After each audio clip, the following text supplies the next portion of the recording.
देखिए बच्चों, आपके सामने ये जो क्वेश्चन है बोर्ड पर, ये क्लास 10 का मैथ्स का ट्रायंगल चैप्टर का क्वेश्चन है और इसको हम थ्योरम भी कह सकते हैं। ठीक है, जब हम ट्रायंगल चैप्टर के क्वेश्चन सॉल्व करेंगे ना तो उसमें थ्योरम यूज होता है और बहुत ही इंपॉर्टेंट एग्जाम के लिए भी है।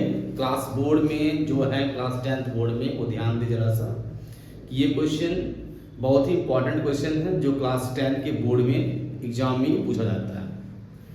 यदि आपके पास बोल दिया जाए कि प्रूफ कीजिए कि थेल्स थ्योरम क्या होता है, या बताइए कि आपका जो बीपीटी यानी बेसिक प्रोपोर्शनलिटी थ्योरम क्या होता है, इसको शॉर्टकट बीपीटी कहते हैं। ठीक है, अगर ये लिख देना तो आपको ये स्टेटमेंट लिखना पड़ेगा।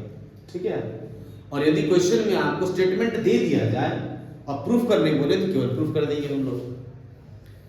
थेल्स थ्योरम का स्टेटमेंट क्या कहता है ये सुनिएगा।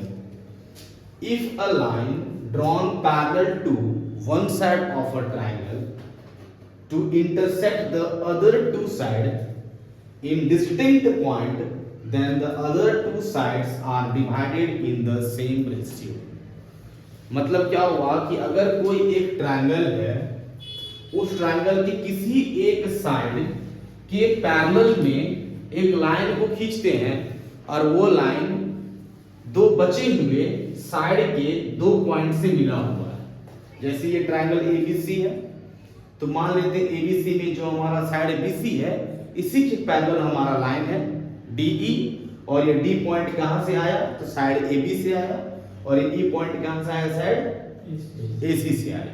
ठीक है, अब देखो यह क्वेश्चन में ये कहा है कि ये डीई जो है वो इसके पैरेलल में है, बीसी के क्या है, पैरेलल में है, और एबी साइड के डी पॉइंट से होके और एसी साइड के ई पॉइंट से होके दोनों मिला हुआ है। आपको प्रूफ करना है कि जो हमारा दोनों साइड का जो रेशियो होगा वो क्या होगा, डिवाइड जो होगा दो साइड वो सेम रेशियो में डिवाइड होगा। मतलब ये साइड जिस रेशियो डिवाइड होगा सेम टू सेम वो साइड भी सेम रेशियो डिवाइड होगा। मेरा कहने का मतलब क्या है कि अगर डी पॉइंट को ले लेते हैं सर, तो ए बी का जो रेशियो होगा वो होगा A D by D B, इसके लिए डी पॉइंट के लिए। ठीक है, और यही अगर इस साइड में ई पॉइंट को लेंगे तो रेशियो क्या कहलाएगा, ए ई बाई ई सी, ये कहलाएगा ना। अब इस क्वेश्चन बोल रहा है कि ये दोनों साइड का जो रेशियो होगा वो सेम होगा, मतलब इक्वल होगा। ये हम लोग क्या करना है, प्रूफ करना। क्लियर है बात, समझे क्या बोले, सो समझ में आ गया कि नहीं आया। चलो क्वेश्चन को प्रूफ करते हैं सर। तो सबसे पहले हम गिवन लिखते हैं। तो गिवन का मतलब क्या हुआ, जो क्वेश्चन में आपको दिख रहा है, जो क्वेश्चन आपको दिया हुआ है वो गिवन हो गया। तो गिवन में बोलेंगे कि एबीसी हमारा एक ट्रायंगल है जिसमें डी हमारा पॉइंट है एबी पर, ई हमारा पॉइंट है एसी पर, और डीई हमारा जो है वो बीसी के पैरेलल है। ये कहेंगे, चलिए ये मैंने लिखेंगे a triangle ABC, a triangle ABC in which, जिसमें क्या दिख रहा है आपको, तो दिख रहा है कि DE जो है वो BC के पैरेलल है। DE जो है वो BC के पैरेलल है। दूसरा क्या दिख रहा है कि AB को इंटरसेक्ट, D AB को इंटरसेक्ट कर रहा है और AC को C क्या कर रहा है, इंटरसेक्ट कर रहा है। ठीक है, एंड DE इंटरसेक्ट्स, DE क्या हो जाएगा, इंटरसेक्ट्स कहां कहां, AB एंड AC एट कहां, D एंड E। ये DE जो है सर, ये DE AB को और AC को कर रहा है इंटरसेक्ट पॉइंट D पर और पॉइंट E पर। यहां तक हमारा हो गया गिवन। क्लियर है। गिवन का दूसरा स्टेप आता है टू प्रूफ, जो हमको प्रूफ करना है। प्रूफ क्या करना भी आपको बता चुके हैं ना, क्या प्रूफ करना है, AD by DB equal to AE by EC। Proofing question में कभी कभी क्या होता है, कंस्ट्रक्शन की जरूरत पड़ती है। अब इस क्वेश्चन में हम क्या करेंगे, कंस्ट्रक्ट करेंगे। कंस्ट्रक्शन क्या करेंगे, ध्यान दीजिएगा, देखिएगा। हम BE को ज्वाइन कर देते हैं, CD को ज्वाइन कर देते हैं, ठीक है। ऊपर का जो ट्रायंगल पार्ट हमारा ADE है ना, इस AD में दोनों साइड में से हम क्या करते हैं, तो क्या बनाते हैं, परपेंडिकुलर बनाते हैं, यानी एटीट्यूड बना देते हैं, ठीक है। जिसमें हम बोलेंगे कि ये हमारा परपेंडिकुलर है, ठीक है।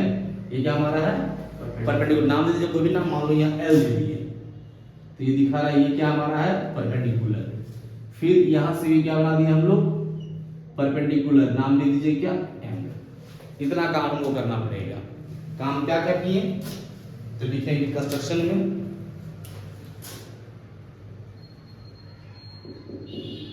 कंस्ट्रक्शन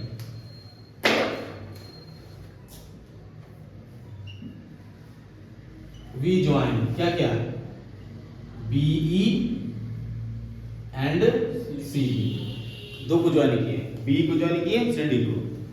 दूसरी बात क्या कर रहे हैं, वी ड्रॉ, जब देखो तो EL परपेंडिकुलर टू क्या, AD बोलो या AB बोलो, बात बराबर है, ठीक है ना। आप AD बोलो या AB, तो पूरे साइड में है ना, तो AB ले लेंगे, ठीक है। एंड DM परपेंडिकुलर AC, ये हमारा हो गया कंस्ट्रक्शन पार्ट, क्लियर है। अब चलेंगे प्रूफ में।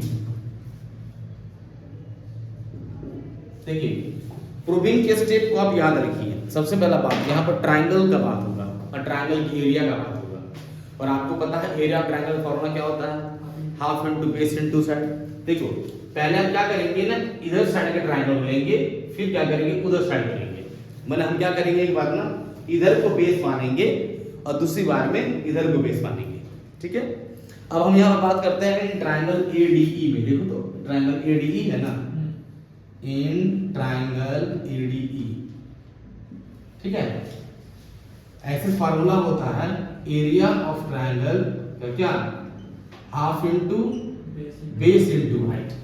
अब ADE ट्राइंगल अगर आपको बोलेंगे सर, तो ADE ट्राइंगल में तो बोलेंगे सर ये AD क्या हो गया, बेस हो गया, और EL क्या हो गया, हाइट हो गया।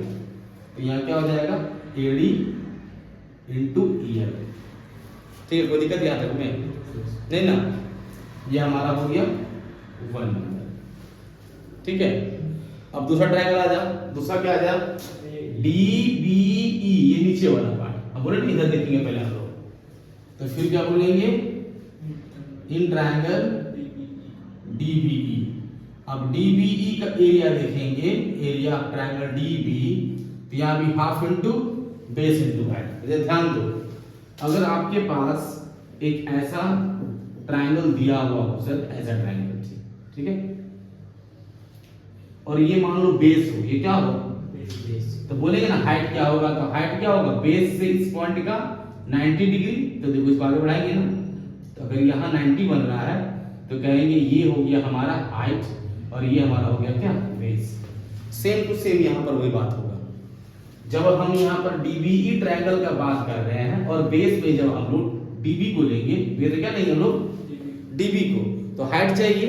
तो इस ट्रायंगल का हाइट क्या है, इस ट्रायंगल का हाइट EL है। देखो ये साइड जो आगे बढ़ा हुआ है ना, वहां बनाओ परपेंडिकुलर, मतलब कि DBE का ऊपर पॉइंट, टॉप पॉइंट क्या हुआ, E हुआ, तो E से परपेंडिकुलर कहां बना, L बना, तो हमारा EL हो जाएगा क्या, हाइट। तो लिखेंगे यहाँ पर बेस में DB और EL हो जाएगा हाइट, ये हमारा 2, ठीक है। अब ये दोनों को डिवाइड कर दीजिए, दोनों क्या कर दीजिए, डिवाइड। तो दोनों को डिवाइड कर देंगे, लिखेंगे ऑन डिवाइडिंग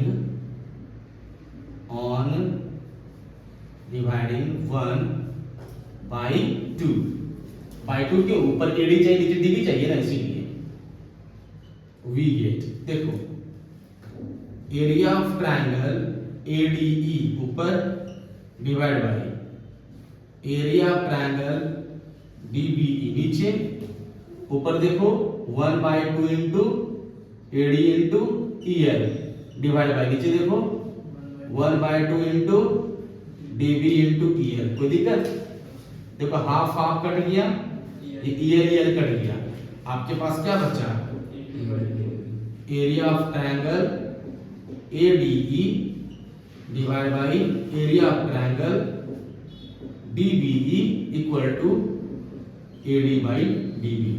इसको मान लीजिए 3। कोई दिक्कत यहां तक में? अब देखिए जैसा प्रोसेस हम इस साइड में किए ना, सेम टू सेम प्रोसेस क्या करेंगे उधर करेंगे। क्लियर है? चलो करते हैं प्रोसेस उधर, सेम टू सेम प्रोसेस करते हैं। तो आप ADE ट्रायंगल लिए हैं, इधर भी एक ADE ट्रायंगल होगा ना, बशर्ते अंतर इतना होगा कि बेस हमारा AD था, इधर बेस क्या होगा AE होगा। ट्रायंगल तो सेम होगा ना।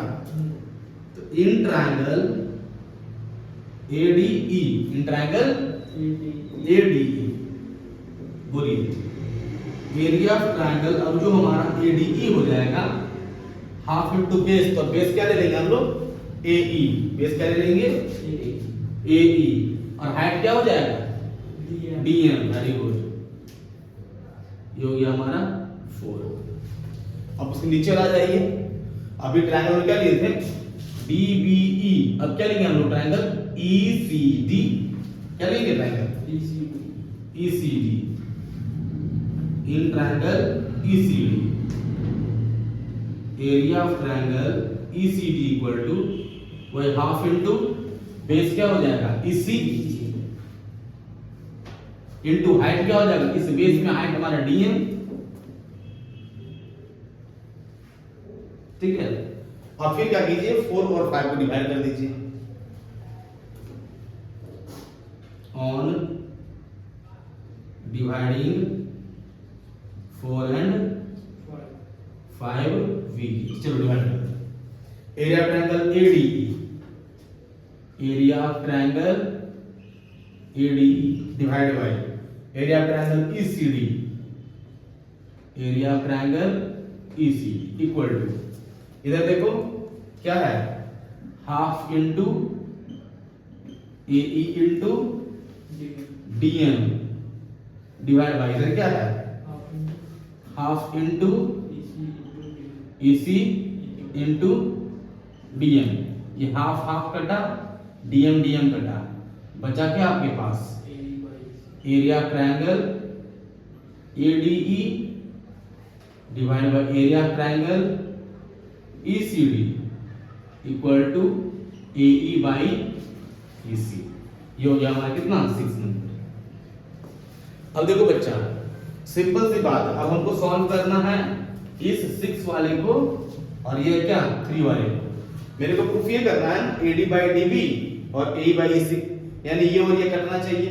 वैसे भी देखिए नीचे हमारा ऊपर क्या है ADE, ऊपर क्या है ADE कट जा रहा है, नीचे DBE और ECD को ध्यान देखिए, क्लास 9 का एक थ्योरम पढ़े होंगे आप लोग। ठीक है, उस थ्योरम में कहा गया था कि यदि आपके पास कोई भी एक ट्रायंगल हो, क्या हो कोई भी एक ट्रायंगल हो, सॉरी 2 ट्रायंगल हो जिसका बेस सेम हो, जिसका बेस क्या हो सेम हो, और वो 2 पैरेलल लाइन के बीच हो। जैसे मान लो देखो, इसको ध्यान देखना ABCD, बताओ बच्चा ये ABD पहला ट्रायंगल, ठीक है, और ये CAB दूसरा ट्रायंगल, दोनों का बेस AB, दोनों बेस क्या है AB है, और ये दोनों ट्रायंगल ना ये DC और ये AB दोनों पैरेलल के बीच में ही है, कहीं ऊपर नीचे है क्या।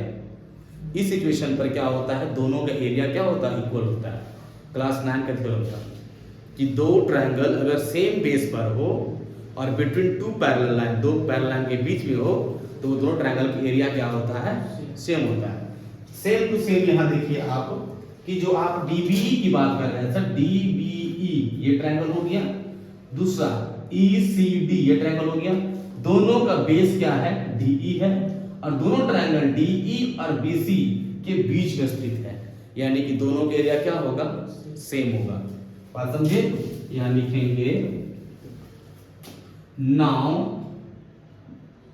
Triangle DBE and triangle ECD are on the same base, क्या DE same base DE and between two parallels,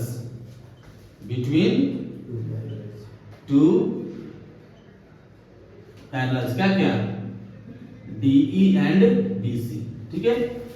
ये दो पैरेलल के बीच में दोनों ट्रायंगल है और दोनों ट्रायंगल का बेस BE है।